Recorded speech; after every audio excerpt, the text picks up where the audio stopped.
Is your home equity still safe? Is it a good time to buy real estate? Sale prices remained relatively strong compared to last year at this time, but I still have that nagging concern about how big our pool of potential buyers actually is, especially with mortgage rates stuck in the 6s and 7s.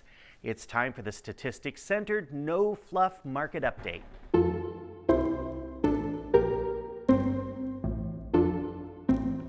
The average sale price was down by 1% compared to the previous week, but it still landed 3.2% higher than last year at this time.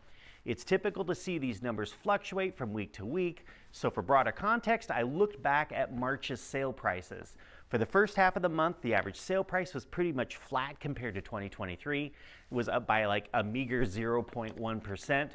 The second half of the month, however, looked better with a year-over-year increase of about 4.1%. Keep in mind that it's normal to see prices accelerating this time of year. The number of homes that were new to the for sale market this week was down by 24% compared to the previous week. This could have been the result of sellers holding off on listing their homes due to the Easter weekend. We'll have to see if these numbers rebound this next week. It is notable that the supply of homes that buyers had to choose from decreased only just slightly, but decreased for the first time in about 8 weeks, probably due to this low number of new listings. When it comes to demand, the number of purchase agreements signed by both buyers and sellers this last week was down from the previous week, but still higher than what we were seeing last year, and that's been a trend we've been watching for a couple of months now. If you've been keeping up with these updates, you'll recall that I've been just a little bit concerned about the low number of lockbox opens, which is one of our best measures of high buyer intent, buyers out looking at homes with their agents. Well, we're definitely lagging behind last year's numbers in Oregon, and I'm still a little worried that our pool of potential buyers this year isn't as large as it was last year, meaning that our market could run out of gas sooner this year. The number of lockbox opens on the Oregon side last week was down about 28% compared to 2023, but keep in mind that we're comparing Easter weekend to a non-holiday weekend last year, so I'm hoping we'll see a bit of bounce back with next week's numbers.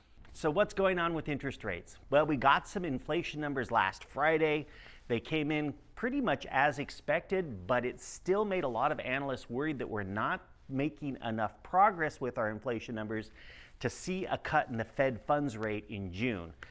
That pushed interest rates for the 30-year fix from 6.375% last week to 6.5% earlier this week, best case scenario. As of Thursday morning, interest rates were back down to 6.375, with most lenders just shy of 7% plus or minus. If anything changes by Friday, I will post it right up there. Okay, good, moving on. And just like that, you made it to the end of the update. If you're buying, selling, or simply market curious, I've got the numbers to transform your curiosity into confidence.